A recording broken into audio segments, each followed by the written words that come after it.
Alibaba dan 40 pencuri.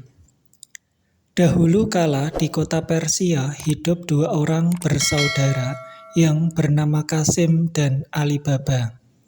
Alibaba adalah adik Qasim yang hidupnya miskin dan tinggal di daerah pegunungan. Ia mengandalkan hidupnya dari penjualan kayu bakar yang dikumpulkannya. Berbeda dengan abangnya, Qasim seorang yang kaya raya, tetapi serakah dan tidak pernah mau memikirkan kehidupan adiknya. Suatu hari ketika Alibaba pulang dari mengumpulkan kayu bakar, ia melihat segerombolan penyamun yang berkuda. Alibaba segera bersembunyi karena takut jika ia terlihat ia akan dibunuh. Dari tempat persembunyiannya, Alibaba memperhatikan para penyamun yang sedang sibuk menurunkan harta perampokannya dari kuda mereka. Kepala penyamun tiba-tiba berteriak, "Al-Kazam, buka!" Pintu gua yang ada di depan mereka terbuka perlahan-lahan.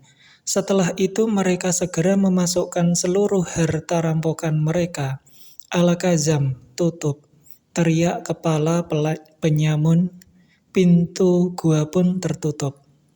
Setelah para penyamun pergi, Alibaba memberanikan diri keluar dari tempat sembunyinya. Ia mendekati pintu gua tersebut dan meniru teriakan kepala penyamun tadi. "Al-Kazam, buka!" Pintu gua yang terbuat dari batu itu terbuka. "Wah, hebat!" teriak Alibaba sambil terpana sebentar, karena melihat harta yang bertumpuk-tumpuk seperti gunung. "Gunungan harta ini akan aku ambil sedikit. Semoga aku tak miskin lagi dan aku akan membantu tetanggaku yang kesusahan." Setelah mengarungkan harta dan emas tersebut, Alibaba segera pulang. Setelah sebelumnya menutup pintu gua, istri Alibaba sangat terkejut melihat barang yang dibawa Alibaba. Alibaba kemudian bercerita kepada istrinya apa yang baru saja dialaminya. "Uang ini sangat banyak.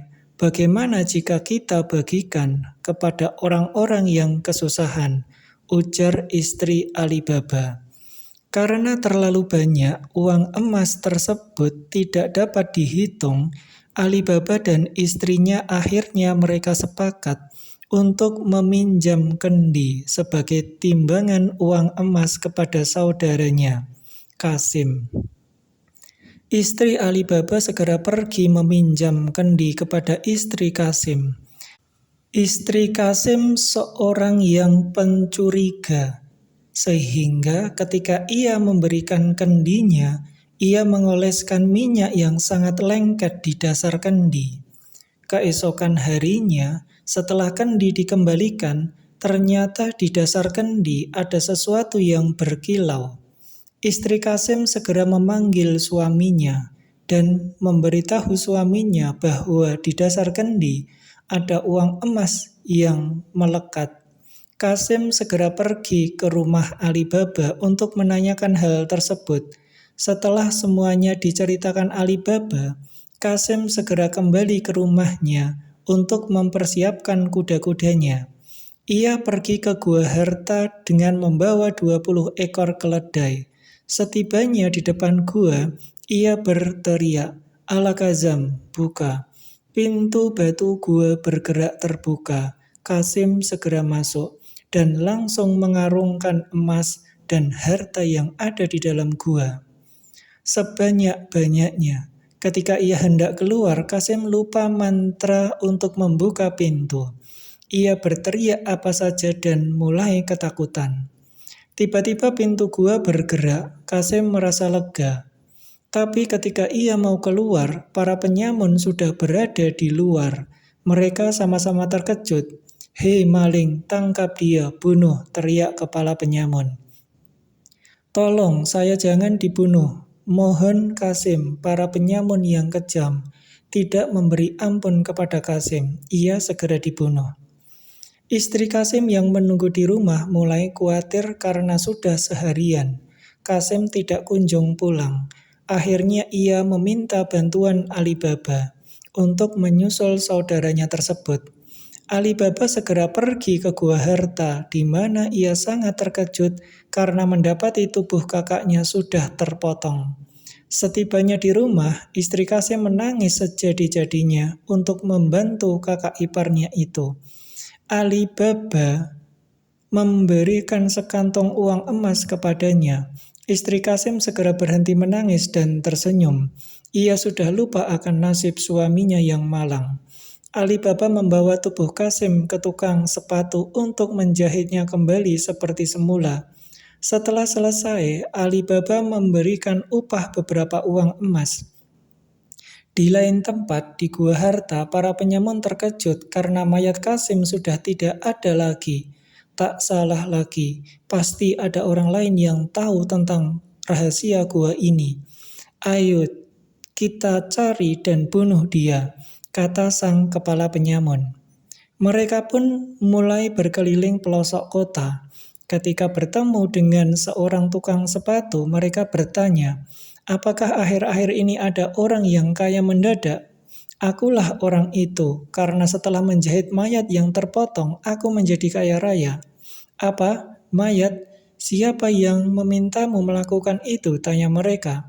Tolong antarkan kami kepadanya. Setelah menerima uang dari penyamun, tukang sepatu mengantar mereka ke rumah Alibaba. Si penyamun segera memberi tanda silang di pintu rumah Alibaba. Aku akan melaporkan kepada ketua, dan nanti malam kami akan datang untuk membunuhnya, kata si penyamun. Tetangga Alibaba, Morijana yang baru pulang berbelanja melihat dan mendengar percakapan para penyamun. Malam harinya, Alibaba didatangi seorang penyamun yang menyamar menjadi seorang pedagang minyak yang kemalaman dan memohon untuk menginap sehari di rumahnya. Alibaba yang baik hati mempersilakan tamunya masuk dan memperlakukannya dengan baik. Ia tidak mengenali wajah si kepala penyamun. Morijana, tetangga Alibaba yang sedang berada di luar rumah, melihat dan mengenali wajah penyamun tersebut. Ia berpikir keras bagaimana cara memberitahu Alibaba. Akhirnya ia mempunyai ide dengan menyamar sebagai seorang penari. Ia pergi ke rumah Alibaba untuk menari. Ketika Alibaba, istri dan tamunya sedang menonton tarian, Morijana dengan cepat melemparkan pedang kecil yang sengaja diselipkannya di bajunya ke dada tamu Alibaba. Alibaba dan istrinya sangat terkejut. Sebelum Alibaba bertanya, Morijana membuka samarannya dan segera menceritakan semua yang telah dilihat dan didengarnya. Morijana, engkau telah menyelamatkan nyawa kami. Terima kasih. Setelah semuanya berlalu, Alibaba membagikan uang peninggalan para penyamun kepada orang-orang miskin dan yang sangat memerlukannya.